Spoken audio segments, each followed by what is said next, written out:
RG50CT tube guitar amplifier.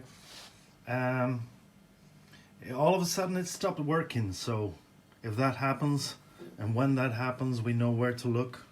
A blown fuse, but I'll replace the fuse, but we'll have to take a bit of a look inside the amp to see what's really going on and what might be causing the fuse to blow. Let's rip it open. Well, we have a new fuse installed and we're gonna plug it in and try.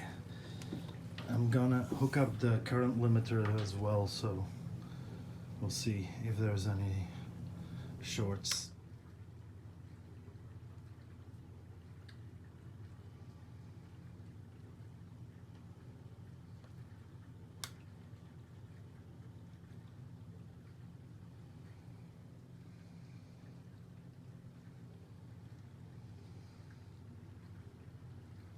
It's looking good.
Took it off the current limiter, let it run for a couple of minutes, began to hum, and it's gone. So I think we'll better open it up and look inside and see what's really going on. Exactly as predicted, the mains fuse has flown. This bird has flown. So back to using the current limiter, and we'll take it out of the chassis first. Get the fuse out. It's at 1 o'clock. Push in. 12 o'clock. Push out. You can take out the fuse. Put it back in at 12 o'clock. Push. 1 o'clock. And it's locked. There's a bunch of screws to take out. On the grill and on the back board here. And it's not coming apart, so. Okay, after pushing out the chassis a little bit, everything just fell apart, which is perfect. Okay, some connections to take into account. 8-ohm speaker and right black, left red, and then there's the reverb tank seated at the bottom. But we can unplug it here, but it would be better to unplug it over here.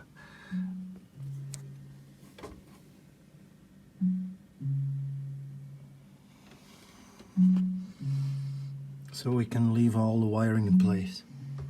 So here's the chassis. So very well built.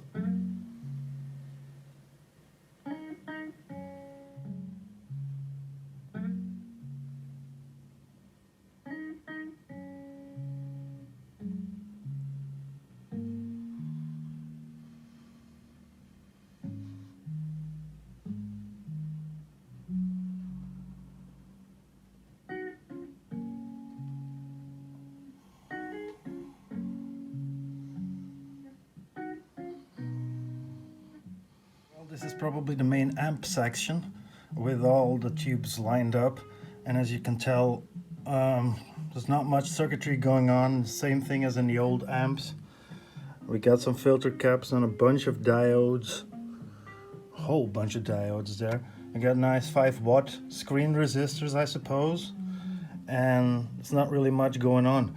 But if you have take a look at the circuitry that is used to switch the headphones, the different impedances that can be connected to switching here. There's a whole bunch of circuitry just to do the switching here, and that's only one knob.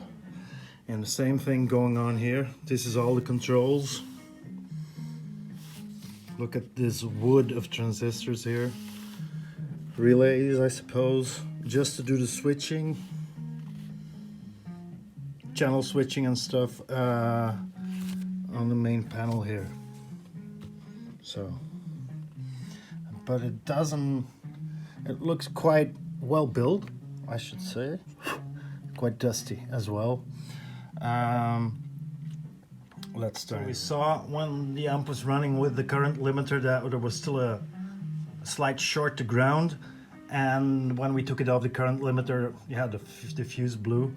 So something is going on in the power section, and if you look at the difference, the way this has become brown, even though here it's just completely red, and these are just both power tubes doing the same thing. I think we can conclude something going on either with this tube or with the circuitry around it. Let's fire it up again. I've got a new fuse put in here. Put it on the current limiter and see if we see the short, and then take the tube out and confirm that it's this tube. Okay, let's go. Oh, it's already on.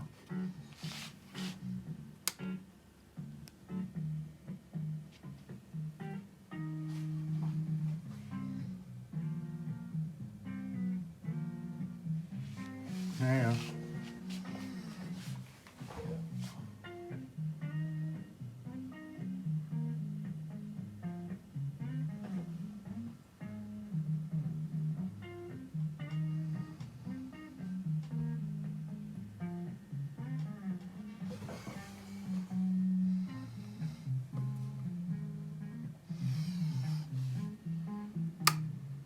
Okay, let's turn it off. Just pull out the tube. If it's not too hot already. No?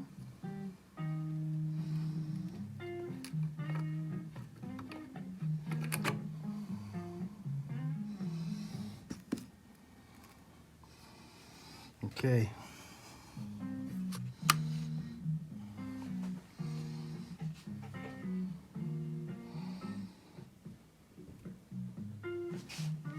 Turn it on again.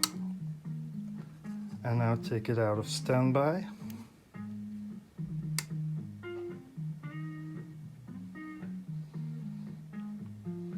Looky there. Almost all the light is gone. Okay, turn it off again. Okay, I put in another JJ. I think Leo Fender didn't even match his tubes when his amps left the factory. So let's see if we have the same situation. Up. Power on.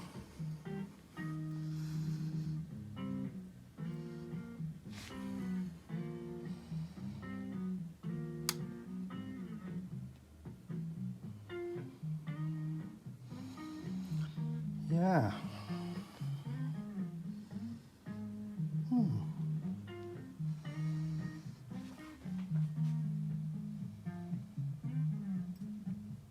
I think we fixed it. Just replacing a tube. Well, it's a good thing. They're not matched, but this was an EL34 that came in a set with this one.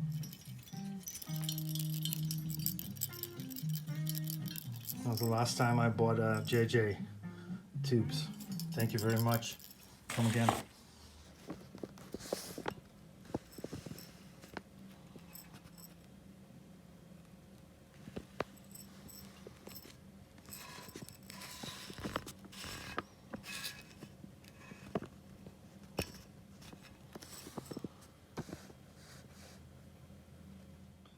Okay, I measured some voltages. The filament voltage is kind of low.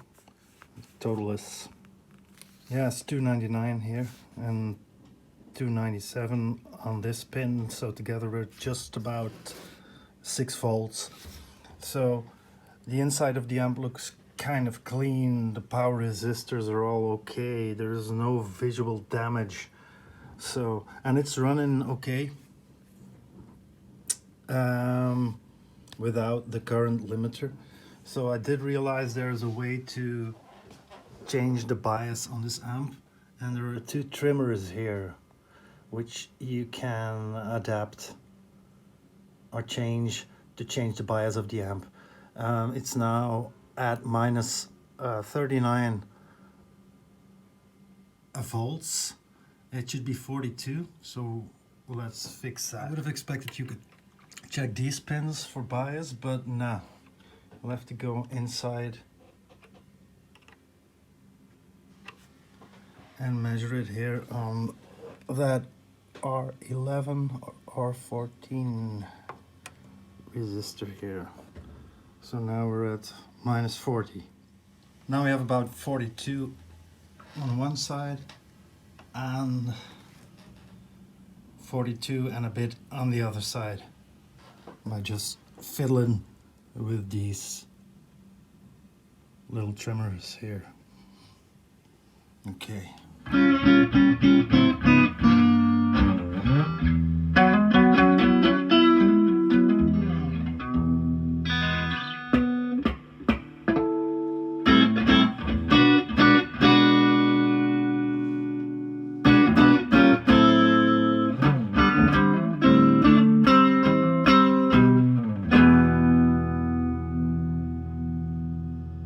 I'll just leave it plugged in and turned on for a while to see if it craps out or not.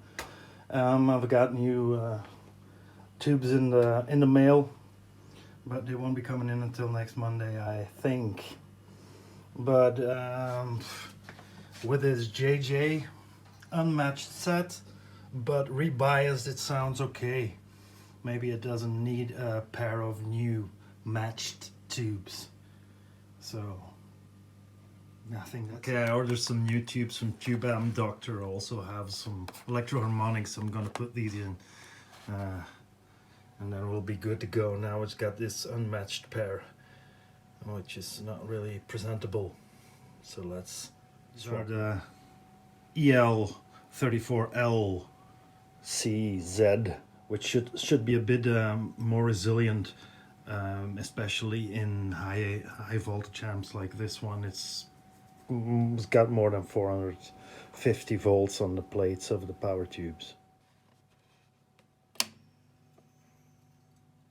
And we've got like 42.6 or 42.2 volts on the grids of the output tube, so everything is hunky-dory and there's no need to keep it out of its shell any longer. Let's button it up and give it a play.